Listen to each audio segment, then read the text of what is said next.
Eh bien, le thème de mon message ce matin, c'est vivre une vie glorieuse. Donne-moi le meilleur des amens. Vivre une vie glorieuse. Ta vie va ressembler à ce message. Vivre une vie. Ton amen m'embête. Donne le meilleur amen. Vivre une vie glorieuse. Il y a des gens, quand on vient à l'église, on dit amen aux déclarations. Ils ne veulent pas dire amen.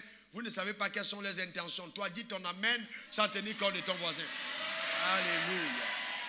Amen. Amen. Éphésiens 1, versets 11 à 12. Il y est écrit, en lui, nous sommes devenus héritiers, ayant été prédestinés, suivant la résolution de celui qui opère toutes choses d'après le conseil de sa volonté. Voyez-vous, il opère toutes choses selon le conseil de sa volonté, afin que nous servions à la louange de sa gloire. Nous qui d'avance avons espéré en Christ. Donc, dans la pensée de Dieu, quand Dieu a créé l'homme, il a pensé que l'homme allait vivre sur terre dans la gloire. Vivre dans la gloire. C'est pourquoi ce qu'a produit la déchéance, c'était la perte de la gloire. Romains 8, 3 verset 23, Romains 3 verset 23, tous ont péché et ont été privés de la gloire de Dieu. Donc, ce que le péché a provoqué dans la vie, c'était la privation de la gloire. L'homme a été privé de la gloire. Et le mot gloire vient du mot grec kabod. Donc, quand on parle de kabod, on parle de gloire. On me dit que tu as la gloire quand ta vie est rayonnante, quand ta vie est éclatante, quand ta vie suscite l'admiration, quand ta vie provoque la louange à l'égard de Dieu, quand ta vie a du poids, de la consistance, quand ta vie a de la valeur. Là, on dit justement que ta vie est une vie glorieuse. C'est vrai que la gloire est multifacette. Il y a plusieurs dimensions, plusieurs facettes de la gloire. Mais je veux parler de vivre une vie glorieuse. Eh bien, on ne peut pas vivre une vie glorieuse simplement parce qu'on a déclaré que notre vie est glorieuse. Il faut aller au-delà de nos proclamations, au-delà de nos affirmations, au-delà de nos déclarations. C'est très important. Bien, comment donc faisons-nous pour vivre une vie de gloire? C'est de ça qu'il va s'agir. On verra 7 points distincts. Mais en point numéro 1, alors la première exigence, c'est connaître Dieu. Connaître Dieu. Connaître Dieu. Genèse 1, verset 1, au commencement, Dieu. D'accord? C'est important de le comprendre. Au commencement, Dieu. Donc, si nous voulons mener une vie de gloire, il faut connaître Dieu. Beaucoup de personnes viennent à l'église. Beaucoup de personnes prient. Beaucoup de personnes sont engagées dans des rituels religieux, mais elles ne connaissent pas Dieu. Connaître Dieu va au-delà du simple fait de savoir qu'il existe. C'est plus profond que ça. Connaître Dieu. C'est pourquoi, vous voyez, la Bible dit dans Jean 17, verset 3, « Or la vie éternelle, c'est qu'ils te connaissent. Toi, le seul vrai Dieu, voyez-vous, est celui que tu as envoyé, Jésus-Christ. » En d'autres termes, la connaissance de Dieu commence véritablement quand nous avons connu qui est Jésus-Christ. Parce que on ne peut pas connaître Dieu sans avoir connu celui que Dieu nous a envoyé. C'est celui que Dieu nous a envoyé qui nous révèle qui est Dieu. Il dit, d'accord, il dit, oh mais attends, je suis avec vous depuis longtemps. Comment peut-il dire, montre-nous le Père? Celui qui m'a vu a vu le Père. En fait, il y a un seul chemin qui mène à Dieu. Jean 14, verset 6, je suis le chemin, la vérité et la vie. Nul ne peut arriver au Père sans passer par moi. Donc, quand je parle de connaître Dieu, c'est avoir cette dimension révélée de Dieu au travers de son Fils. Vous savez qu'il y a beaucoup de croyants qui pensent que dans tous les cas, c'est pas parce que les gens ne viennent pas à l'église qu'ils ne connaissent pas Dieu. Eh bien, je vais vous dire une chose, celui qui n'a pas accepté Jésus ne connaît pas Dieu. La connaissance de Dieu commence par la connaissance de son Fils. D'accord? Que ce soit ta mère, que ce soit ta tante, que ce soit ton oncle, qui connaît quelqu'un d'autre que Dieu, la personne ne connaît pas Dieu. J'avais dit Jésus, la personne ne connaît pas Dieu. D'accord, c'est très important. Ok, nous continuons. Vous voyez, si je vous pose la question, qui est Dieu? Tous les jours vous priez, oh Dieu, intervient, oh Dieu agit. Mais qui est Dieu? Est-ce que vous connaissez vraiment Dieu? Qui est Dieu donc? Pour toi, qui? Dieu c'est qui peut répondre dans la foule. N'ayez pas peur, quand Jésus enseignait, les gens parlaient. Mais il parlait de façon constructive. Donc, qui peut répondre dans la foule? Qui est Dieu? Quelqu'un peut se lever et dire, qui est Dieu? Mais vous êtes tous là parce que vous pensez venir rencontrer Dieu. Bon, ok. Est-ce que Dieu c'est Jésus? Fabuleux. Celui qui m'a vu a vu le Père. Quelqu'un d'autre, qui est Dieu? Pour toi, Dieu c'est qui? Qui est dans Dieu? Eh bien, mais vous priez Dieu tout. Qui est Dieu? Dieu est amour. Oui? Dieu se trouve dans sa main, mais je vous demande qui est Dieu. Je n'ai pas dit où se trouve Dieu. Si on vous demande qui est votre pasteur, ça peut être plus facile. Eh bien, pourquoi? Vous voyez? Pourquoi? Parce que Dieu est tellement immense qu'il semble être extrêmement difficile de le définir. D'accord? Par une seule phrase. Le seul moment où lui-même se révèle, quand Moïse lui demandait que, bon, tu me demandes d'aller, ok, j'y partirai, je partirai. Mais dis-moi, on va me demander qui m'a envoyé. Qu'est-ce que je veux dire? Comment Dieu a répondu? Il dit, tu diras, celui qui s'appelle je suis t'a envoyé. Est-ce que c'est une réponse totale? Il s'appelle je suis. En d'autres termes, je prendrai justement la définition que chacun donnera de moi. Je suis un Dieu puissant, alors je serai puissant. Je suis, vous voyez donc, c'est comme un chéquier en blanc. Il est tellement immense que, vous voyez, est-ce que quelqu'un comprend de quoi je parle? Tellement immense que finalement il devient pour toi ce que tu auras conçu qu'il est. Est-ce que quelqu'un comprend de quoi je parle? Eh bien, vous voyez, Dieu est l'auteur de la vie, le créateur.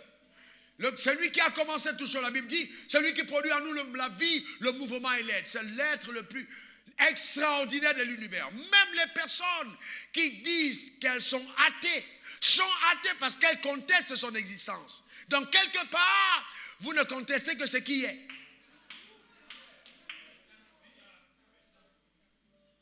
Donc, vous voyez, il existe. Et c'est le seul être dans l'univers qui n'a besoin de personne d'autre pour être ce qu'il est.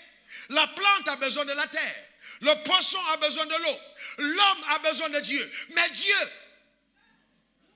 il n'a besoin de personne d'autre pour être ce qu'il est. C'est ça Dieu, l'immense et le puissant. Cependant, il y a des attributs qui nous permettent justement de définir qui est Dieu. Quelqu'un a dit tout à l'heure, Dieu est amour. Ça fait partie des attributs moraux. D'accord? C'est très important. Des attributs qui nous permettent de définir qui est Dieu. Je voudrais qu'on puisse voir certains d'entre eux. Commençons par des attributs que je peux appeler non moraux. C'est-à-dire qui ne participent pas à la morale, mais qui participent à l'essence de son être. Qui n'a rien à voir avec le caractère, mais avec la personne de Dieu. Est-ce que quelqu'un comprend de quoi je parle? C'est important. Le premier attribut que nous devons savoir au sujet de Dieu, notez-le, c'est important de le découvrir, c'est que Dieu est omniscient. Dieu est omniscient. Quelqu'un dit omniscient. Ça veut dire que Dieu a la capacité de tout savoir, en tout temps et en tout lieu. En moins, il sait tout. Il sait tout. Il sait tout. Dieu connaît le jour de ta mort. Dieu connaît tout. L'affaire que tu es en train de faire, il sait si elle va réussir, si elle va réussir. Il connaît la fin. D'accord? Il connaît tout. Même l'homme qui te regarde et qui te demande en mariage, Dieu sait s'il est bon ou mauvais. Dieu sait tout. Il est omniscient. Rien ne lui est caché. Il sait tout. Il voit parfaitement le passé, le présent et le futur en même temps. C'est pourquoi quand on prophétise, on connecte notre esprit à cette dimension omnisciente. Donc Dieu nous révèle une portion de cette omniscience qui te permet de parler des choses futures comme si elles étaient présentes. Voyez-vous, donc c'est un des dons du Saint-Esprit qui nous permet justement d'opérer dans cette dimension de l'omniscience de Dieu. Donc quand une année commence, Dieu connaît sa fin. Et c'est pourquoi, si quelqu'un est en Dieu, il ne doit jamais s'inquiéter, parce que Dieu connaît toutes choses. Les événements qui arrivent ne le surprennent pas. Il contrôle le cours des choses. On n'informe pas Dieu d'un problème qu'on a par la prière, mais on utilise la prière pour résoudre le problème auquel on est confronté. Ce n'est pas ta prière qui informe Dieu des problèmes que tu traverses. Il était déjà au courant et il me semble qu'il voulait t'avertir depuis, mais tu ne prêtais pas attention. Ta prière va participer à résoudre le problème. C'est pourquoi il dit, lorsque vous priez, dites que ton règne vienne, que ta volonté soit faite sur la terre comme au ciel. Mais en écoutant mes messages et en vous enseignant sous mes enseignements, vous allez éviter les problèmes de la vie. Et orienter l'énergie de vos prières dans d'autres choses encore plus productives, d'accord, que personnelles. Donc Dieu est un Dieu omniscient, il sait tout. C'est pour ça que quand les apôtres voulaient prier pour remplacer Judas, qui avait trahi Jésus, acte 1, verset 24, puis il fit cette prière: Seigneur, toi qui connais le cœur de tous, désigne lequel de ces deux tu as choisi. Parmi les deux, il y a un qui s'appelait Justus. C'est-à-dire même son nom voulait dire qu'il était juste. Mais on dit choisis quand même celui que tu as, montre celui que tu as choisi. Et le sort, Dieu a désigné quelqu'un d'autre. Vous voyez, souvent vous pouvez voir déjà à l'apparence, il semble être parfaitement correct. Vous voyez, on ne parle d'abus de confiance que parce qu'on a fait confiance. Et il y a toujours des éléments apparents qui te permettent de faire confiance. Il n'y a que Dieu qui connaît exactement qui est la véritable personne. L'omniscience, c'est pourquoi pour faire confiance, il faut éprouver. Ne faites jamais confiance si vous n'avez pas éprouvé. Sinon, en ramassant la brindille, vous risquez d'y porter en même temps la vipère. Et il n'y a que le feu qui te dira que c'est une vipère. L'omniscience. Ça s'appelle la sagesse. Éprouver l'omniscience. Vous voyez, Dieu est omniscient. De deux, il est omniprésent. Quelqu'un dit omniprésent. Encore omniprésent. Vous voyez, c'est pourquoi vous savez, si vous marchez vraiment avec Dieu, même le jour de votre mort, Dieu peut te dire, écoute, ta mort est arrivée, habille-toi correctement, couche-toi sur le lit et puis tu vas repartir. Qui est prêt à mourir de cette manière? Regardez ce qu'il dit à Moïse. Prends Aaron, va avec lui sur la montagne. Prends son fils Éléazar, montez, et puis ôte-le ses vêtements, ôte les vêtements, qu'il porte de ça à Éléazar et qu'il meure sur la montagne. Et puis Moïse s'en va faire voir mourir Aaron. Et lui-même, il dit, il prend Moïse maintenant, on ne sait même pas où on enterre Moïse. Parce que vous devez comprendre que Dieu est juste, Dieu est immense, Dieu est juste hyper grand. Il est omniscient. Mais il est aussi omniprésent. Mais écoutez-moi bien, le diable n'est pas omniscient, le diable ne sait pas tout. Certaines choses que le diable sait, c'est parce qu'il t'a entendu dire. Quand il dit je m'en vais à Adjamé, il sait que tu pars à Adjamé. Sinon, quand tu lèves pour partir, il ne sait pas où tu pars. C'est quand il dit je vais à Adjamé, il entend, il dit hey, il va à Adjamé. Mais il ne sait pas où tu pars. Il n'est pas omniscient. Est-ce que quelqu'un comprend de quoi je parle? Celui qui est de nouveau souffle comme le vent, on entend le bruit, on ne sait pas d'où il vient et d'où il va. Amen. Il ne sait pas tout, le diable. Amen. Il y a certaines personnes qui pensent que le diable même là jusqu'à lire leurs pensées. Il ne peut pas lire tes pensées. Mais Dieu connaît tes pensées avant tes actions. Il sonde jusqu'à tes reins. Même quand les pensées ne font que les lever à l'intérieur. Il connaît. Et il connaît l'appétit que tu attaches à une pensée ou pas. Si tu aimes la pensée ou si tu ne l'aimes pas. Donc au-delà de l'action, il a déjà vu dans la pensée. C'est comme ça quand tu viens, tu dis, oh Dieu, je t'aime. Il rit. Il dit, toi, tu m'aimes. Oh, faut blaguer ton pasteur, pas moi. C'est pas moi que tu blagues. Je sais que tu ne m'aimes pas. Voyez-vous? Et il y a des gens qui pensent que vont dire à Dieu, Dieu, tu sais que je t'aime. Tu sais vraiment pas, papa. Non, Dieu est omniscient. On ne le blague pas. D'accord? Ensuite, il est omniprésent. Son omniprésence fait que Dieu est présent en tout temps et en tout lieu. Il n'y a pas un seul endroit où Dieu n'est pas présent. Et alors cette aptitude, cette faculté, le diable ne l'a pas. Le diable n'est pas omniprésent. Mais vous allez entendre les gens dire, j'étais chez Satan, j'ai rencontré Satan, j'ai rencontré Satan. Tout le monde a rencontré Satan, ce n'est pas vrai. Parce que Satan n'est pas omniprésent. Il ne peut pas être en même temps en Afrique et en même temps en Inde. On a tellement prié que s'il y a un continent où Satan va venir se reposer, ce ne sera pas ici. Il va aller se reposer. Non, sérieusement. Si Satan doit mettre son quartier général, ça ne peut pas être en Côte d'Ivoire parce que je suis ici. Est-ce que quelqu'un comprend? Non, ton amène m'embête. Est-ce que quelqu'un comprend de quoi je parle? Oui, nous prions tellement qu'il ne faut pas qu'on vous fasse croire que oui, le diable est en Afrique. Non, non, non, non. Nous, on a encore un peu de pudeur. Quand un homme va avec un homme, il se cache. Il ne se marche pas publiquement dans les rues parce que les gens vont crier. C'est la pudeur divine qui reste encore en nous. Dieu est omniprésent. Mais il y a maintenant des endroits où la présence de Dieu est plus réelle que dans d'autres, ou plus intense. C'est pour ça que quand vous venez dans un endroit où Dieu est vraiment honoré et adoré, vous sentez que sa présence est plus grande. Donc vous pouvez cultiver la grandeur de la présence de Dieu dans un endroit. Et ça, justement, ça dépend de comment vous vivez dans cet endroit-là. Et il y a des endroits qui sont propices à la manifestation du crime. Il y a des chambres dans lesquelles vous dormez, même les chambres d'hôtel. Vous y entrez, il y a un criminel qui habitait la chambre pendant 1 mois. Dès que vous entrez, vous avez envie de vous suicider. Parce que la personne coopérait avec des esprits qui ont été habitués à le fréquenter à cet endroit. Donc la première action, vous devez purifier l'endroit et appeler votre présence, la présence de la grâce que vous transportez. C'est ce qu'on appelle consacrer une maison en fait. C'est dédier cette maison à la manifestation de la présence divine. Ce n'est pas des maisons où tu dors, on dit les chats noirs t'ont poursuivi, les vautours on veut te manger la nuit. Non, souvent même la maison peut être un endroit qui est propice à la manifestation démoniaque, où les démons s'agitent. La nuit vous dormez dans les chats, tout bout dans la maison. C'est quoi ça? Amen. Je déclare si quelqu'un est concerné par ce cas, j'envoie la parole à mission dans ta maison, afin de régler cette situation au nom de Jésus. Donne-moi le meilleur des amens. Écoutez-moi attentivement. Je n'ai pas dit ça au premier culte, mais vous êtes bénis de l'entendre. La révélation que vous avez de Dieu augmente la présence de Dieu à vos côtés.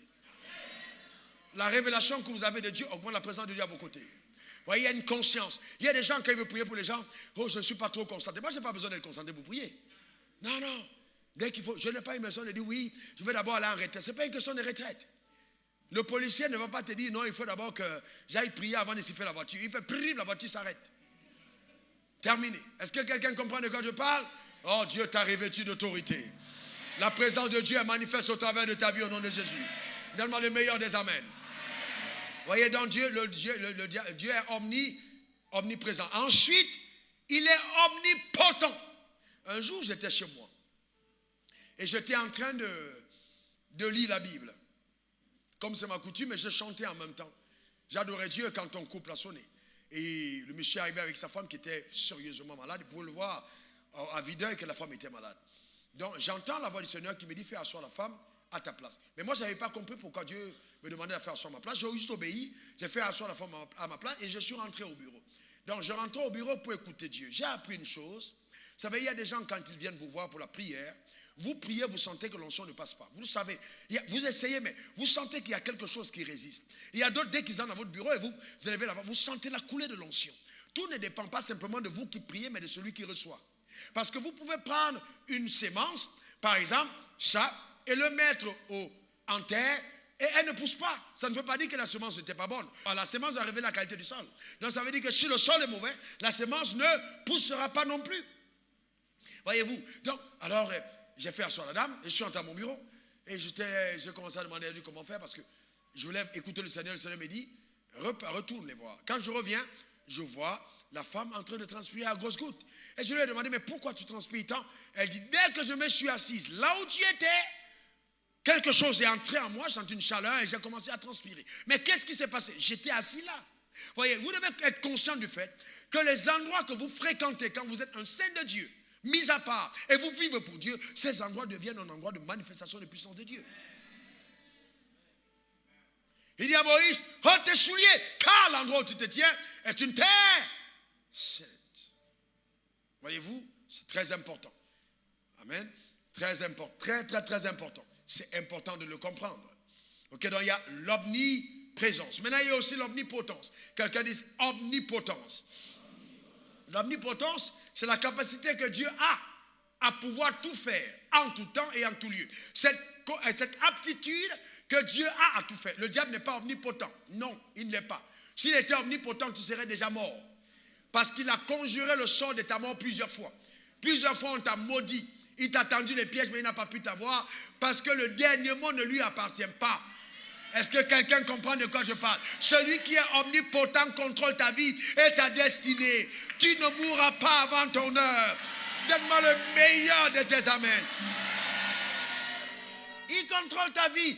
Donc, qui est un homme ou une femme pour pouvoir dire que tu vas échouer dans la vie? Ce n'est pas possible. L'omnipotent a fait le choix de faire de toi son enfant. Mais il faut que tu aies la révélation de l'omnipotence. L'omnipotence, c'est incroyable. C'est cette vertu de Dieu, cette capacité qu'il a à pouvoir tout faire. Voyez? Et regardez ce que la Bible dit, parlant de l'omnipotence de Dieu. Genèse 8, verset 14. Il n'y a-t-il rien qui soit étonnant de la part de l'Éternel? Donc rien ne peut étonner. C'est la réponse que l'ange donne là à Sarah. Est-ce qu'il y a quelque chose qui est étonnant de la part de Dieu? Elle était ménopausée, son mari fatigué, et Dieu a décidé en ce moment de leur donner un enfant. Et là, Sarah répondit, oh non, c'est pas grave, Dieu, on n'a aucun problème, on est à l'aise comme ça, j'ai accepté Ismaël, c'est pas un souci. Dieu lui dit, hé, ma fille, écoute-moi très très bien, il n'y a rien qui soit étonnant de ma part. Et quand Dieu va vous faire le connaître, il me semble qu'il vous amène à avoir la révélation de ces trois dimensions. Donc, pour que vous connaissiez l'omnipotence de Dieu, vous devez vivre les situations les plus compliquées et vous attendre à une visitation extraordinaire qui ne viendra que de lui. Mais hélas, beaucoup de croyants, quand ils sont conduits sur le sentier de son omnipotence, font des digressions, sortent des sorties de route parce qu'ils pensent que c'est devenu trop compliqué et leur Dieu ne peut pas agir. Vous ne pouvez pas voir la gloire de Dieu tant que vous ne connaissez pas Dieu. Pour vivre sa gloire, il faut le connaître. Il est un Dieu capable des choses les plus extraordinaires. Alléluia. Amen, les plus extraordinaires. Le Dieu que nous servons est un Dieu vivant. Cependant, vous voyez, la Bible dit même dans Jacques 2, verset 19, tu crois qu'il y a un seul Dieu. Tu fais bien. Les démons le croient aussi. Et ça veut dire que même le diable sait qu'il y a un seul Dieu. Il était auprès de lui, il n'y a pas deux. Les démons le savent. Et ils tremblent devant lui. Pourquoi ils tremblent? Parce qu'il est puissant. Vous savez que Dieu est tellement puissant qu'il n'a pas jugé utile de vaincre le diable lui-même. Parce que vous voyez, c'est même rabaissant. C'est même humiliant, insultant, de penser un moment que Dieu a vaincu Satan. Non. Je ne peux pas faire le mouchoir. Et le mouchoir est contre moi. Et puis on dit qu'il y a un combat de mouchoir avec moi. Ce n'est pas possible. Non, je vais le déchirer simplement. C'est fini. Est-ce que quelqu'un comprend de quoi je parle? Ce n'est pas une affaire de combat. Mais comme l'homme a été créé par Dieu pour régner sur la terre où le diable avait été chassé, Dieu a utilisé un stratagème où il est devenu homme en la personne de Jésus pour conférer aux hommes la victoire sur le diable. Donc ce n'est pas Dieu qui a vaincu Satan, mais c'est bien Jésus qui a vaincu Satan. C'est pourquoi il est clairement écrit dans la Bible, à la mention du nom de Jésus, toujours nous fléchit dans les cieux, sur la terre, sous la terre, et toute langue confesse que Jésus est Seigneur, à la gloire de Dieu le Père. Allez-y, dit un démon, au nom de Dieu, vas-y, au nom de Dieu, vas-y. Le démon va rire, parce que les démons sont aussi très, ils savent narguer. Ils savent se moquer. Ils ne partiront pas. Ils vont dire, c'est un plaisantin. Ils n'ont pas peur du nom de Dieu. Vous voyez pourquoi? Écoutez-moi attentivement. Pourquoi? Parce que vous devez comprendre que Dieu, dans la manifestation de son pouvoir, a un ordre. Il y a ce qu'on appelle le pouvoir souverain. D'accord? Vous savez, Dieu est un Dieu absolu. D'accord? C'est Dieu, ce pouvoir, quand Dieu le manifeste, il n'a pas besoin de quelque chose de physique ou d'existant. Il déclare, bam, et la chose existe. C'est ainsi qu'est né Jésus.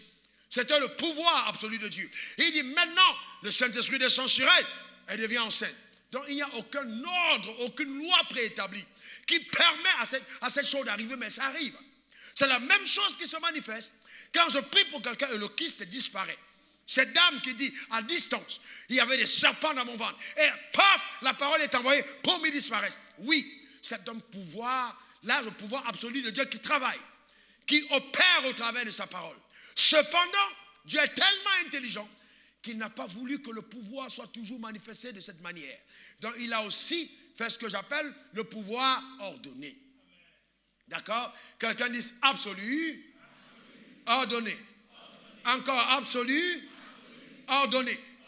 Maintenant, le pouvoir ordonné, c'est le pouvoir de Dieu qui agit à partir des choses secondaires. Le pouvoir qui agit à partir des choses secondaires. Par exemple, suivez-moi attentivement. Par exemple, Dieu dit, Sarah, je te donne des jumeaux. Reçois-le au nom de Jésus. Et puis elle dit Amen. Alléluia. Amen. Elle rentre chez elle. Elle est mariée. Elle danse. Elle chante. Elle danse. Elle chante. Quand son mari l'appelle, Sarah, laisse-moi danser. Elle danse. Elle chante. Elle danse 1 an après. Elle revient dire, papa, j'ai reçu une parole de ta part, je ne l'ai pas vue s'accomplir. Mais qu'est-ce que tu as fait? C'est pour ça que quand Anne quitte la visite chez Élie, la Bible dit, et elle Cana connu sa femme. Donc dans le pouvoir, vous voyez, ordonné de Dieu, la femme doit comprendre que je ne dois pas simplement aller au lit à n'importe quel moment. Je dois aller au lit et m'assurer que je vais au lit au bon moment. Parce que la faveur divine est sur ma vie. Parce que la grâce de Dieu m'accompagne. Parce que la parole a été relâchée. Alors elle s'accomplira. Donc le spermatozoïde, dans toute la puissance ordonnée de Dieu, ira vers l'ovule. Et donc la force divine va créer cette fécondation. Et de ce petit truc invisible à l'œil, naîtra un gigantesque bébé. C'est toujours le pouvoir de Dieu qui est en marche. Mais vous voyez, mais les croyants, ils n'appellent pas ça pouvoir. Et ils veulent seulement que tout tombe du ciel, alléluia. Oh Dieu, bénis-moi, alléluia. Oh Dieu, élève-moi, alléluia. Mais il veut s'arrêter là, non. Il y a des choses, quand tu les demandes à Dieu, il dit, ok, je te les accorde, mais vas-y maintenant et provoque la manifestation de mon pouvoir ordonné dans ta vie. Par exemple, je reprends. Voici un noyau qui a un cri légitime. Rappelez-vous à la traversée. Le noyau crie, je veux devenir un avocatier. Le cri est légitime. Premièrement, il veut devenir avocatier parce qu'il l'est déjà en essence. Il ne va pas crier pour devenir un manguier parce qu'il n'a pas la possibilité de mettre ce cri. Donc le cri qu'il émet révèle sa nature. Le cri qu'il émet révèle son futur. Le cri qu'il émet révèle justement ce qu'il deviendra. Donc, et le cri qu'il émet va pousser l'avocatier, qui émet ce tardant désir, à accepter de subir le processus de métamorphose jusqu'à ce qu'il devienne cet avocatier. Voyez-vous, oh, je vais être élevé, je vais être un grand homme de Dieu. Mais quand tu émets ce cri, il y a des choses que Dieu va commencer à faire. Il va commencer à briser certaines habitudes, à briser la déloyauté. Mais si tu ne veux pas ça et que tu veux le résultat final, ça n'arrivera jamais. Parce que tu ne respectes pas le processus de la manifestation du pouvoir ordonné divin. Il y a quelqu'un qui a compris de quoi je parle. Prenons par exemple le cas de cette œuvre. Si vous entendez cette œuvre faire cocorico, vous avez un problème. Parce qu'il ne peut pas encore le faire. Voyez-vous, et il risque de ne pas le faire. Parce qu'il est entre les mains de quelqu'un qui mange les œufs. D'accord? Donc, mais si vous le prenez et que vous le placez pour qu'il devienne encore qu'une poule, il faut bien qu'il soit couvert par une poule. Par une poule. Il dit non, je ne suis pas à l'aise, moi je n'aime pas ça. Ce n'est pas une question de on aime. Quand Dieu nous met dans le processus qui révèle notre destinée, il n'est pas toujours en train de nous mettre dans les choses que nous aimons. Souvent, c'est l'inconfort qui révèle notre confort. Il y a des gens qui n'aiment pas l'ordre. Et ils pensent que ouais, ils s'en sortiront seulement quand ils seront seuls. Non, si tu n'as pas appris à être soumis à quelqu'un, tu ne vas jamais manifester ce que tu es. C'est le processus divin. C'est pourquoi, même quand Adam n'a pas eu de mère, il a eu des problèmes. Et que Jésus, quand il devait venir, il a dû avoir une mère. C'est très important de comprendre. La sagesse élevée. Et généralement, les gens qui aiment se mettre à part, ils cherchent leurs propres intérêts. Pas ceux de Dieu. On peut prétendre servir Dieu, mais se servir. On n'aura jamais la plénitude de ce que Dieu nous réserve. Car nous nous servons au lieu de le servir. Il y a un processus. Dans Hébreux 1, verset 3, la Bible dit, et qui, étant le reflet de sa gloire et l'empreinte de sa personne, et soutenant toutes choses par sa parole puissante. Ça veut dire que la vie que nous menons est soutenue par la parole puissante. Amen. Et vous savez, quand les croyants n'y croient pas, ils tombent dans des problèmes parce qu'ils ne comprennent pas que la parole de Dieu régit la vie. Dieu et sa parole sont un. Au commencement était la parole était avec Dieu et la parole était Dieu. Donc la parole régit la vie. Donc dans la manifestation du pouvoir ordonné divin, vous allez vous rendre compte que Dieu a donné à sa parole de contrôler le monde. Regardez dans Jérémie 33, verset 25. Ainsi parle l'Éternel. Si je n'ai pas fait mon alliance avec le jour et avec la nuit, si je n'ai pas établi les lois des cieux et de la terre. Qu'est-ce que la Bible dit? Si je n'ai pas établi les lois des cieux et de la terre. Établi quoi? Qui a établi ces lois? Dieu. Ça veut dire que s'il les a établies, il ne pourra pas les violer lui-même. Vous ne pouvez pas demander à Dieu d'envoyer un prophète dans un champ, et puis c'est un champ de maïs, vous dites au prophète va prier, et puis le prophète va prier, et les maïs se transforment en avocatier. Non!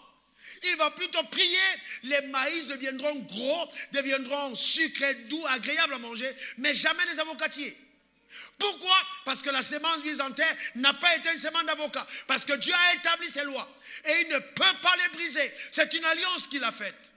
Donc tant qu'on n'a pas compris cette sagesse et cette intelligence, on passe à côté du miracle divin. Parce que Dieu a établi ses lois. Et beaucoup d'enfants de Dieu n'aiment pas les lois de Dieu. Les lois divines. Les lois qui te permettent de régner. Les lois qui te permettent de vivre la gloire. Les lois qui te permettent d'avoir une vie de prééminence. Beaucoup d'enfants de Dieu n'aiment pas, hélas, ces lois. Voyez, donc on veut transformer Dieu au petit féticheur du coin. Voyez, pour que Dieu vienne être le féticheur. Et il dit, regardez-moi au verset 20, Jérémie 33. Revenez au verset 20. Ainsi parle l'Éternel. Si vous pouvez rompre mon alliance. Revenez au verset 20, je veux qu'on voit ce texte. Regardez. Si vous pouvez rompre mon... Regardez ce que Dieu dit. Répétez après moi. Si vous pouvez rendre mon... Rompre quoi? Avec qui? Israël? Avec qui? Et avec mon alliance avec qui d'autre? En sorte que le jour et la nuit ne soient plus en leur temps. Ça veut dire quoi? Écoutez-moi attentivement. Il a établi son alliance avec le jour. Il a établi son alliance avec la nuit. Donc ça veut dire que ces cycles-là, on va les observer. C'est une alliance divine. Donc quand le jour vient et se lève, c'est la conséquence du pouvoir ordonné de Dieu, qui veut qu'à une certaine heure, le jour se lève. Quel que soit l'endroit où on est sur la terre, on va voir le jour se lever. Et après, la nuit va tomber. C'est ordonné par Dieu. C'est une alliance. Mais si Dieu ne peut pas être infaillible vis-à-vis de cette alliance avec le jour, à plus forte raison avec son enfant, avec toi, sa créature, avec toi, sa bien-aimée, avec toi, son bien-aimé. Non, il ne sera pas infaillible à ça. Mais beaucoup de personnes ne connaissent pas Dieu. Et c'est pourquoi au moment des tribulations et des défis et des batailles, ils se tournent vers autre chose que Dieu. Hélas, quelle tristesse, quelle abomination que de servir un si grand Dieu et de le lâcher en chemin.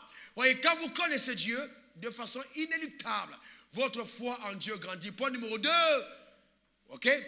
Avoir confiance en Dieu, ce n'est autre que avoir la foi en Dieu. Point numéro 2, avoir la foi en Dieu. Donc il faut avoir la foi en Dieu.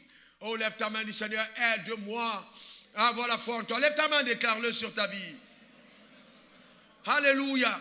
Maintenant, vous allez découvrir la foi comme je ne vous l'ai pas enseigné de par le passé. C'est vrai qu'Hébreux 11, verset 6 dit, sans la foi, il est impossible de lui être agréable, que celui qui s'approche de Dieu croit que Dieu existe et qu'il est le rémunérateur de ceux qui le cherchent. Une autre version parle de ceux qui le suivent. Maintenant, voyons voir si tu as vraiment confiance en Dieu. Ça t'intéresse? Il faut qu'on examine pour voir. Des gens disent, oh, j'ai confiance en Dieu, mais examinons pour voir. Vous savez, je l'ai déjà dit et je répète encore, et encore et encore. La foi, c'est le seul vrai antidote contre l'échec. Si je veux réussir, je dois mener une vie de foi. Ça, c'est clair. Maintenant, la foi est la clé qui donnera à tout être humain d'accéder et de vivre une vie glorieuse. Donc je ne peux pas accéder à une vie glorieuse ni la vivre si je n'ai pas la foi. La foi est la seule loi divine qui me permet d'y accéder à cette vie glorieuse. C'est par la foi qu'on y a accès. D'accord? Maintenant, dans la foi, si on a confiance en Dieu, on a vu que Dieu et sa parole sont un, n'est-ce pas? Dieu et sa parole sont un. Qui le croit? Qui le croit? Ok? Donc ça veut aussi dire avoir confiance absolue en la parole de Dieu. Oh, lève ta main droite et dis, monsieur le diable, regarde-moi bien, je m'appelle Raoul Wafo, j'ai une confiance absolue en la parole de Dieu. Déclare-le encore, monsieur le diable, regarde-moi bien, j'ai une confiance absolue en la parole de Dieu, je m'appelle Raoul Wafo. Alléluia. Amen. Gloire à Dieu pour cette confiance. Mais vous savez aussi que si j'ai confiance en Dieu, je dois avoir foi aux principes et aux lois qu'il a établies, qui régissent les cieux et la terre. Parce que si j'ai confiance en Dieu et que Dieu établit une loi, je la respecte. Non, non, non, vous n'êtes plus avec moi. J'ai confiance en Dieu et Dieu établit une loi, je la respecte ou je la viole? Je la respecte, bien sûr, parce que j'ai confiance en lui. La confiance va aller plus loin. J'ai tellement confiance en lui, je sais qu'il est bon, ça fait partie de ses attributs. Oh, il est bon, il est amour. Je sais qu'il est tellement bon qu'il ne pensera jamais du mauvais pour moi. Il ne va jamais me demander de faire quelque chose qui n'est pas à mon avantage. Donc même si cela me semble difficile, je le ferai parce qu'in fine, au bout du process, c'est pour mon bien. C'est ce qu'on appelle renouveler son intelligence. Maintenant, nous allons voir de façon pratique certains domaines qui vont nous amener à voir si vraiment tu crois que Dieu, tu as confiance en lui. Jean a dit au commencement était là, parole. La parole était avec et la parole était. Alléluia. La Bible dit elle était au commencement avec Dieu. Toutes choses ont été faites par elle. Et rien de ce qui n'a été fait sans elle. En d'autres termes, Dieu ne travaille pas sans sa parole. Ou alors, inversons, Dieu travaille avec sa parole. On est d'accord? Dieu travaille avec sa parole. Amen, dis après moi, Dieu travaille avec sa parole. Dis-le encore, Dieu travaille avec sa parole. Alléluia. Et c'est pourquoi la parole est appelée une sémence. La parole, elle vient sous forme de sémence. Elle peut paraître insignifiante, mais les résultats sont épatants et vraiment produisent une forme d'admiration incroyable. Dieu travaille avec sa parole. Pourquoi? Parce que Dieu est sa parole. Dieu est sa parole. Dieu est dans sa parole et Dieu est avec sa parole. On y va, un. Dieu est sa parole. Dieu est dans sa parole et Dieu est avec sa parole. Encore. Ensuite. Et Dieu est avec sa parole. Une dernière fois. Dieu est dans sa parole. Dieu est dans sa parole. Dieu est avec sa parole. C'est très important. Ça veut dire que chaque fois que la parole de Dieu est donnée, Dieu est dans sa parole. Dieu est avec sa parole. Dieu est sa parole. C'est fantastique. C'est fantastique. Donc la parole est la réelle révélation de Dieu. La parole est la réelle révélation de Dieu. C'est pourquoi, quand elle est venue parmi les hommes et qu'elle a pris une forme humaine, elle s'est fait appeler Jésus. Il y avait d'autres Jésus, mais ce Jésus était Jésus le Christ. Parce qu'il y a encore des personnes aujourd'hui qui s'appellent Jésus, mais qui ne sont pas le Christ, qui ne sont pas le Messie, qui ne sont pas l'envoyé. Est-ce que c'est bien compris? C'est très important. Donc maintenant, si Dieu est sa parole, est dans sa parole, et avec sa parole, voyons donc pourquoi nous devons nous attacher à sa parole. Jean 1, verset 12. L'Éternel me dit, tu as bien fait, car je veille sur ma parole pour l'exécuter. Waouh! Je veille sur ma parole pour l'exécuter. Chaque parole que tu as entendue, chaque parole que Dieu t'a dite, je déclare sur ta vie. Je n'ai même pas besoin d'être prophète pour le dire. Tu verras cette parole s'accomplir. Parce que Dieu veille sur sa parole pour l'exécuter. Donne-moi le meilleur des amens. Tu ne passeras pas à côté de ton histoire. L'horoscope ne changera pas ta destinée. Un événement qui arrive dans ta vie ne viendra pas changer le cours de ta vie. Parce que Dieu veille sur sa parole pour l'exécuter. Alléluia. Amen. Il est possible que ta vie présente soit totalement différente du panorama futur que la parole qui t'avait été adressée avait révélé. Mais ce n'est pas parce que c'est différent que cela ne viendra pas. J'ai appris une chose, chaque fois que Dieu nous réserve un futur, notre présent semble être totalement différent de ce futur-là. Mais il faut coopérer avec le pouvoir ordonné de Dieu pour le voir arriver. La parole qui a été adressée à cette sémence, c'est qu'elle deviendra un avocatier. Mais si vous la mettez au marché ou dans la rue, les gens ne la respecteront pas. Il faut avoir une révélation divine pour comprendre que le pouvoir ordonné donne à cette sémence d'avoir la capacité de devenir un arbre. Il est probable que l'état où tu es actuellement, c'est ça. Mais ça ne veut pas dire que tu es ça. Le cri que tu émets est différent de là où tu te trouves. C'est normal. C'est normal. On émet toujours un cri qui soit différent de l'état où nous sommes. C'est pourquoi vous allez vous rendre compte qu'un homme qui devient riche, même dans sa galère, avait des signes de richesse. La dignité ne commence pas avec l'argent. La dignité commence avec l'essence.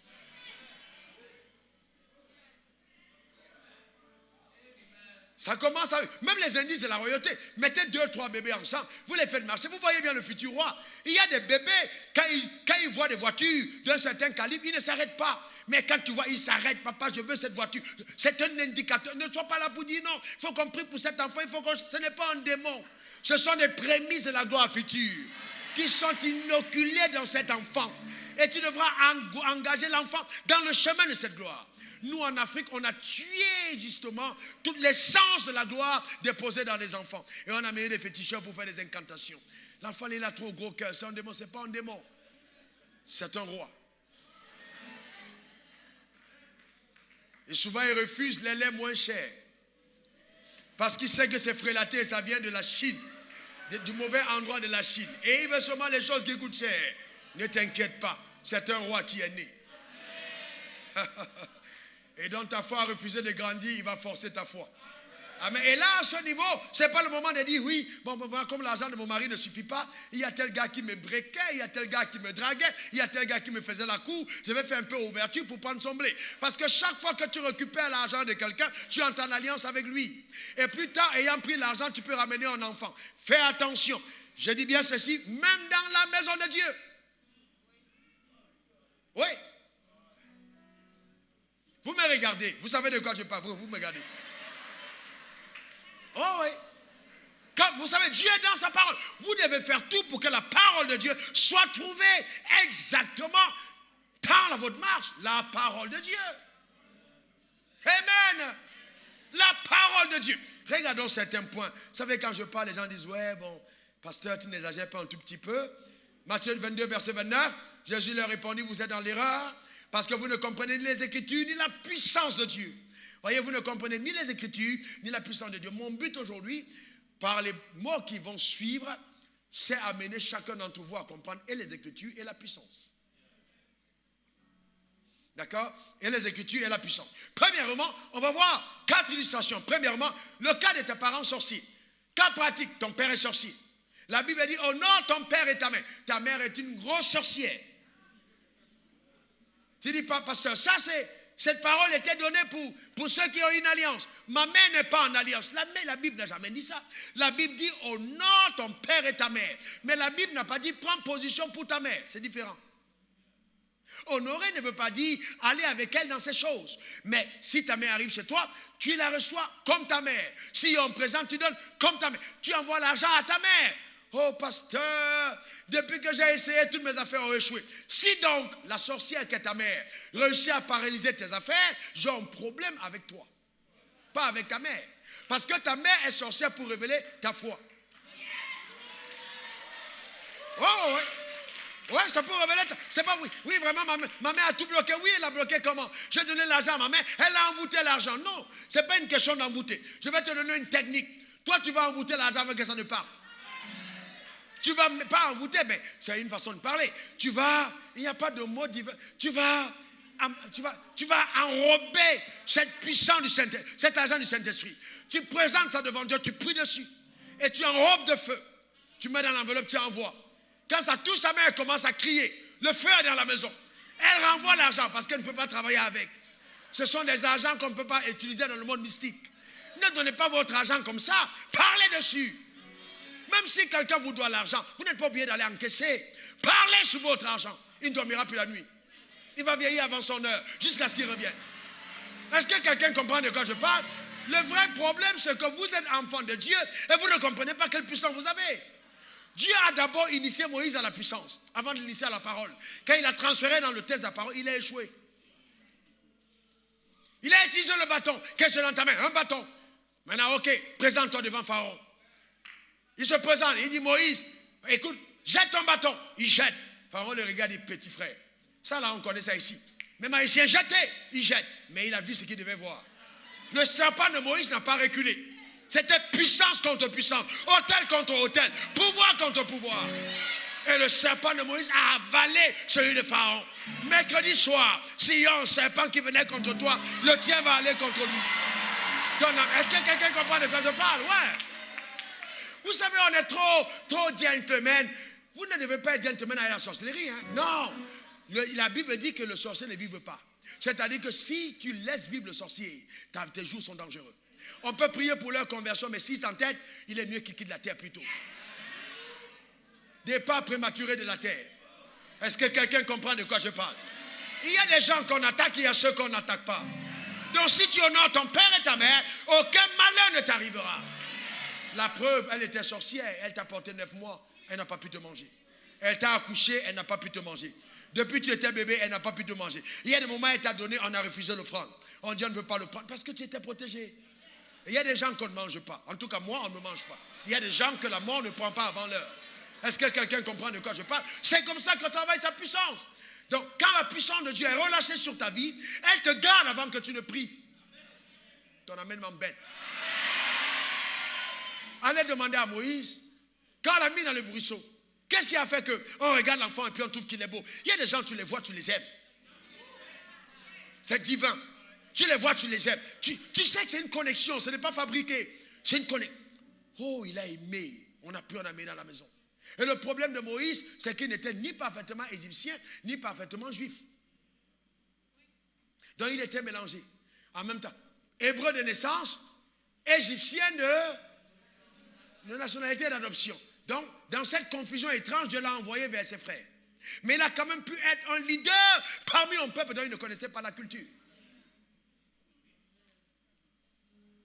Voyez-vous, c'est ça. Voyez, certains d'entre nous devons comprendre comment ça marche. Donc, il n'y a pas à me dire, oui, ma mère est sorcière, il faut aimer ta sorcière de mère. Aime-la jusqu'à ce qu'elle se rende compte que le diable est juste un petit bonhomme ridicule. Appelle ta mère, organise un grand repas, fais-la asseoir et dis, maman, tu perds ton temps dans les forces occultes. La puissance que j'ai. Si tu veux, faisons une bataille ce soir. Oh oui, faisons une bataille ce soir, maman. Ah, essaye d'entrer dans ma chambre ce soir. Et tu vas me dire, tu as son ventilateur, demain tu dors. Tu dis, essaye d'entrer. Tu dis, viens chez moi, viens essayer ta sorcellerie dans ma chambre. Avant qu'elle n'entre là, tu mets une onction. Tu dis, entre dans cette chambre. Elle fuit le lendemain, elle ne vient plus. C'est pour ça, c'est ça la vraie puissance. C'est pas non. Elle est sorcière parce que non. Et puis quoi? Aime ta mère. Aime ton père. Est-ce que quelqu'un comprend de quoi je parle? Eh bien, c'est très important. Maintenant, suivez-moi bien aussi. Il y a d'autres qui disent, non, mon patron est mauvais, mon patron est mauvais. Mais la Bible dit dans Colossiens 3, versets 22 à 23, serviteurs, obéissez en toutes choses à vos maîtres, selon la chair, non pas seulement sous leurs yeux, comme pour plaire aux hommes, mais avec simplicité de cœur dans la crainte du Seigneur. J'ai des collaborateurs et des collaboratrices, j'ai des employés, vous voyez, beaucoup d'employés. Et je vous dis une chose, les meilleurs employés sont ceux qui sont fidèles quand le patron est absent. Il y a des gens, vous les employez, dès que vous tournez le dos, ils se désemploient. Ils changent d'attitude quand vous apparaissez.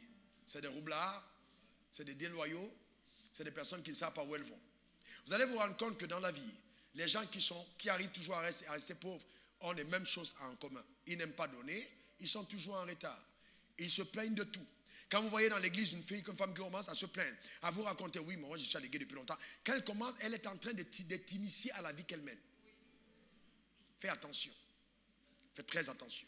Parce que les gens qui mènent une vie désordonnée veulent donner l'impression à tout le monde que c'est la vie courante. Et elles veulent t'initier dans cette vie de façon subtile. Éloigne-toi de telles personnes. Toujours en retard. Les mêmes mots reviennent. J'ai oublié. Je vais faire ça demain. Mais il y a encore 7 heures de temps aujourd'hui. Demain. Qu'est-ce qui t'empêche de faire ça maintenant? Et c'est ainsi que vous voyez des gens être accoutumés à la pauvreté. Pourquoi vous voyez notre continent avec toutes les richesses et on n'est pas développé? Parce que les gens ne savent pas gérer le temps. Le temps, la ressource du temps, c'est la ressource que Dieu a donnée à tous les hommes de façon égale, équitable. Je vais au travail, tu t'arrêtes en route, affairage. Et puis tu t'arrêtes, tu gares. 30 minutes au téléphone d'affairage. Qu'est-ce que ça apporte à ta vie? Sérieusement? Ou bien tel est tombé malade. Oui, il faut que j'aille le voir d'abord. Tel a accouché, je vais d'abord à l'hôpital avant d'aller au travail. Non, il y a un temps pour chaque chose. Et c'est ça le problème que nous avons en Afrique. On confond tout. Et si le pasteur, l'employeur est un chrétien, pasteur, je venais en route, le chemin, Dieu m'a parlé. Un ange m'est apparu. Il m'a donné telle révélation. J'ai dit aller chez le prophète, on a prié 3 heures, on a prié pour l'entreprise. L'entreprise ne marche pas si on ne travaille pas aux heures de travail. Il y a un temps pour prier. On ne prie pas aux heures. Même Dieu n'exauce pas les prières qui sont faites aux heures où tu devais travailler. Parce que dans le protocole d'exaucement, il interdit qu'aux heures de travail, tu sois en train de prier. Donc tes prières même ne sont pas exaucées. Est-ce que quelqu'un comprend de quoi je parle? Et vous voyez, quand je dis ça, vous n'êtes pas content parce que vous aimez la facilité. Dieu bénis-moi, Dieu visite-moi, Dieu arrose-moi. Alléluia. Oh Dieu, Dieu. Non, il faut faire quelque chose. Oh Dieu, que mon mari m'aime. Tu sais bien ce qu'il aime. Mais c'est simple pour que ton mari t'aime. Essaye de faire un effort, de rester aussi comme il aime. C'est pour ça qu'il faut faire très attention au régime que vous faites avant le mariage. Parce qu'un homme te rencontre, tu pesais 55 kilos, tu termines le régime, tu arrives à 125 kilos. C'est plus la même personne. Tu étais destiné pour un homme qui t'aimait tel que tu étais. Pourquoi tu maigris? Voyez-vous ce que je suis en train de dire? Non, la Bible a dit, ce n'est pas une question de Bible, elle a dit, vous deviendrez une seule chair. Donc c'est important. Dans la famille, on voit comment est-ce que les gens se comportent quand ils ont la foi en Dieu. La Bible dit, Marie, aime ta femme. Ce n'est pas une affaire, aime ta femme. On n'a pas dit si elle est bonne ou pas. Aime ta femme. Point barre. Maintenant tu dis, non, pasteur, tu trouves une raison. Non, ma femme, elle est sorcière. Ma femme, oui, aime ta femme. Aime ta femme sorcière au point où ton amour va la délivrer de la sorcellerie. C'est ce que la Bible dit. Est-ce que vous comprenez? Moi, je suis pasteur, j'ai vu des cas terribles. Oh, pasteur, Dieu m'a dit, alléluia. Oh, un ange m'est apparu. Je dormais, un ange m'a tapé 3 fois. Il m'a donné le nom, il m'a dit, c'est elle. On dit que c'est oh non, pasteur, Dieu m'a apparu, c'est elle ou rien. Parce que je suis prêt à donner ma vie pour elle, je l'aime. En fait, le gars, il est en feu, mais il ne sait pas. Et donc, une fois dans le mariage, le même gars revient. Oh, Dieu m'a parlé. Ça, je suis convaincu. Ce qui n'est pas fruit de conviction est péché. Dieu m'a dit de ne plus rester dans le mariage. Et il demande le mariage avec le même zèle. C'est des cas que moi j'ai vécu. Voyez-vous. Et donc, qu'est-ce que vous faites? Le pasteur vous aide à attirer la puissance de Dieu sur votre vie. Ce n'est pas parce que vous avez réussi à divorcer maintenant, ce n'est pas parce que vous avez réussi à vous remarier que vous avez réussi à vivre dans le bonheur. Parce que vous devez comprendre que chaque fois que vous brisez une loi établie par Dieu, et de façon consciente, et que vous refusez l'humilité, je vous garantis, vous fermez la porte du ciel. J'ai vu des gens se suicider étant riches. Le bonheur ne vient pas de l'argent qu'on possède. Donc ne fermez jamais la porte à la puissance de Dieu dans votre vie. Jamais. Quand les femmes soient soumises à ton mari. La soumission au mari, ce n'est pas parce que le mari est bon. Et puis Marie, arrêtez ces affaires de draguer les femmes avec l'argent. Arrêtez ça. Hommes, jeunes hommes. Ne montez pas l'argent à une femme. Non. Ce n'est pas avec tester les femmes que vous allez épouser. Déclarez votre faillite. Marchez à pied. Voyez voir si elle est encore avec vous. Ce n'est pas une question d'argent. Et vous savez, Dieu est tellement intelligent que certains d'entre vous, il vous laisse encore dans cet état parce qu'il sait que si vous avez l'argent, vous aurez des problèmes. Vous risquez de ne pas reconnaître qui est votre femme. Et le drame, c'est que quand l'argent arrive, les gens ont l'insolence de laisser tomber celles avec lesquelles ils ont fait le parcours pour changer. Et ils ne se rendent même pas compte qu'ils se sont déshabillés de la gloire pour entrer maintenant dans les graissements dedans.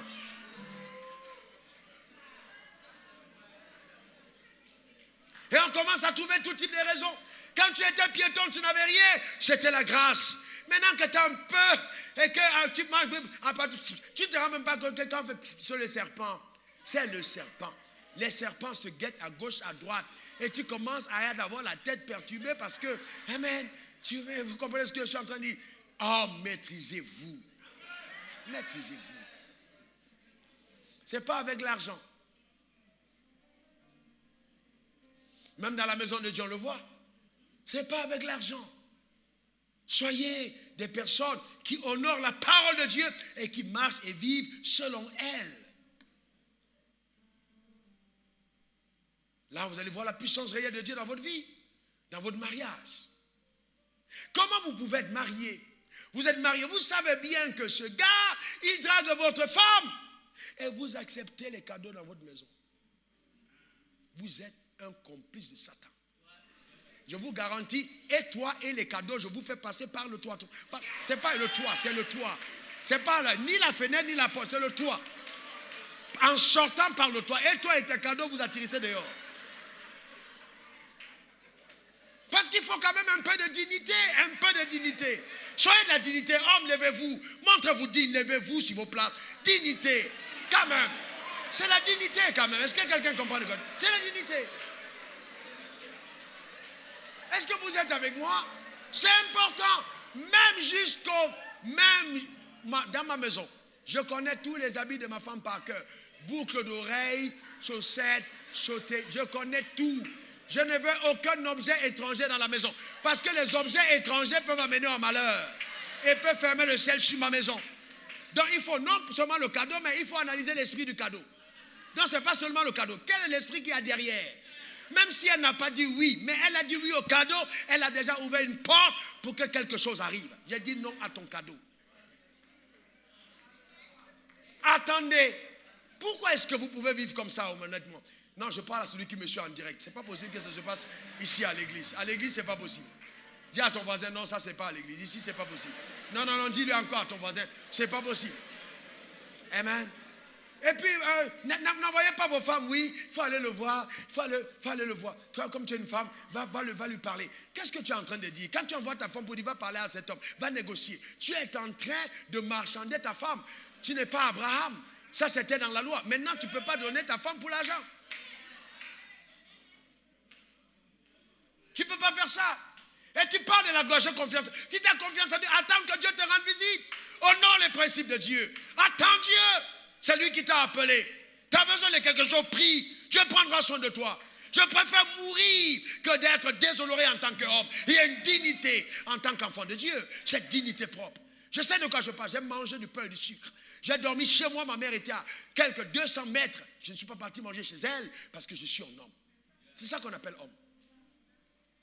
Chez moi, pain et sucre. J'ai dit, je préfère ça, j'attends Dieu. Je ne veux pas aller dans les robes de ma mère, en train de fouiller, on a envoyé quoi? Non, jamais. Je n'ai jamais demandé à ma femme, donne-moi 5 francs. Non, j'ai des frères qui le font. Jamais moi je l'ai fait. Un frère qui ne le fait pas de plus. Jamais fait. Jamais de la vie. Parce que j'estime qu'il y a des choses à faire. Quand on est grand, on est grand. C'est ça la dignité. Vous comprenez? La démarche, l'assurance qu'un homme dégage là, ce n'est pas seulement l'argent, c'est la parole dans le cœur. De savoir qu'il marche avec son Dieu, qu'il sait qu'il a en Dieu et qu'il verra sa puissance. Le pouvoir ordonné de Dieu agit dans cette direction. Activez-le dans vos familles, vous allez voir la gloire de Dieu. Vous allez voir la faveur divine venir dans votre maison. C'est important. Et puis il y a autre chose. Vous voyez, des gens, ils vivent ensemble. Oh, bon, le mari est en Inde, la femme est à Abidjan. Vous ne pouvez pas vivre comme ça. Alors, moi je dis, comme je l'ai dit au premier culte, regardez ce que la Bible dit. Regardez ce que la Bible dit. 1 Corinthiens 7, verset 5. Ne vous privez point l'un de l'autre, si ce n'est d'un commun accord pour un temps, afin de vaquer à la prière, puis retourner ensemble, de peur que Satan ne vous tente de par votre incontinence. Ça veut dire que, aussi longtemps que vous êtes mariés, la Bible interdit la séparation si ce n'est que pour la prière. Une dame est venue me voir, elle m'a dit, oui, mais pasteur, j'ai reçu un grand poste Je dois aller à New Delhi. J'aurai 10 millions par mois. Ici, j'ai 300 000. Mon mari a 1,5 million. Et nous avons conclu que Dieu nous a bénis. Non. Le diable est tellement actif pour diviser les familles qu'il est capable de te donner beaucoup d'argent pour ébranler ta famille. Maintenant, c'est là où ta foi doit agir. Je reste sur les standards de la parole de Dieu. Vous ne pouvez pas briser les standards de la parole et attendre que Dieu déverse sa gloire dans la maison. Ça devient des portes d'accès des problèmes. Et c'est pour ça, regardez les gens qui travaillent à l'ONU, les gens qui travaillent dans les organisations internationales comme la BAD, etc. Allez demander le taux de divorce, c'est très élevé, extrêmement élevé. Pourquoi? Parce qu'on fragilise tout. Le mari n'est jamais là, il est au nord, la femme est au sud, etc. Il est toujours parti, mais à partir de ce moment, il n'y a plus de vie de famille. Écoutez-moi très bien, nous sommes la lumière. Tout endroit, toute chose de votre vie que vous ne fréquentez pas régulièrement devient noir. Vous avez une femme que vous ne fréquentez pas régulièrement, devient noire, elle est en ténèbres, parce qu'il y a absence de votre lumière. Vous êtes un chef d'entreprise, vous avez un département que vous ne fréquentez pas, il devient le point fort, parce que votre lumière n'y arrive pas. Donc, vous voyez, c'est donc très important d'apporter la lumière. Donc, votre absence crée les ténèbres et évite l'installation de la puissance diabolique. Et donc, si vous vivez comme selon le monde, ou alors, si vous avez juste un pasteur qui se contente de vous dire, oh, alléluia, une promotion, vas-y mon frère, on veille sur ta femme. De quelle manière, on ne sait pas. Bon, je continue.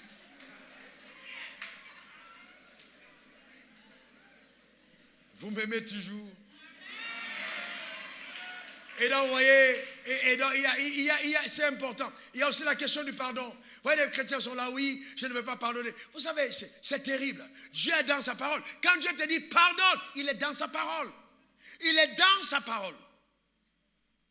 Il sait que c'est bon pour toi.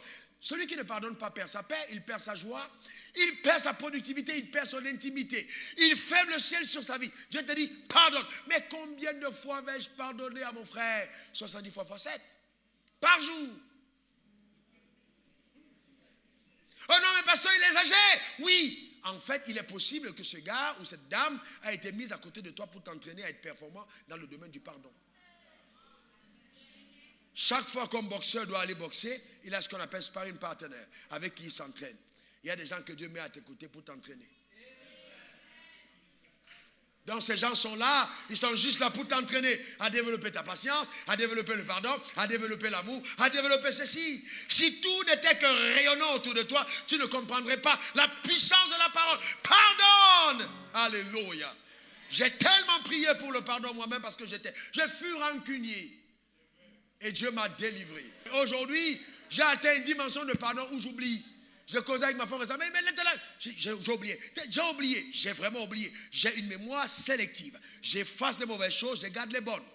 Contrairement aux femmes qui font l'inverse, qui aiment garder les mauvaises et effacer les bonnes. Elles n'ont pas tort parce qu'elles prennent le verset à chaque jour suffit sa peine. Tu m'as fait un cadeau en janvier passé, fais-le en janvier présent. À chaque jour suffit sa peine. Alléluia. Amen. Et nous voulons nous baser sur les cadeaux qu'on a donnés depuis qu'on était fiancés. La femme dit c'est déjà dépassé. Amen. Il faut renouveler les cadeaux. Est-ce que tu n'amènes pas ta voiture tout le temps à la station pour prendre le carburant? Il faut recharger mes émotions. Dis-moi encore que tu m'aimes. Dis-moi. Et puis l'homme là, il regarde, il dit, mais et puis quoi encore? Et puis, mais à un certain moment, il faut faire comme Jacob. Porte seulement les vêtements d'Ésaü, même si tu n'es pas Ésaü. Deviens le romancier, même si tu ne l'es pas. Deviens le poète, même si tu n'es pas poète. Fais semblant et laisse les choses marcher normalement. Amen. Et à force de faire semblant, tu deviendras ce que tu n'étais pas. Parce que la foi, c'est aussi ça. Que la main de Dieu soit sur ta vie. Que sa puissance te garde. Et que Dieu te garde sur le chemin de la vérité. Au nom suprême de Jésus. Donne-moi le meilleur des amens. Donne-moi le meilleur des meilleurs des amens. Des amens, des amens. Des amens, des amens, des amens, des amens. Amen, amen, amen, amen. Amen, amen. Que ta gloire soit dans nos vies. Par ta puissance souveraine et véritable. Que ton nom soit exalté, que ton nom soit béni. Merci pour ta présence, merci pour la vie, merci pour ta puissance au nom suprême de Jésus. Amen. Amen. Amen.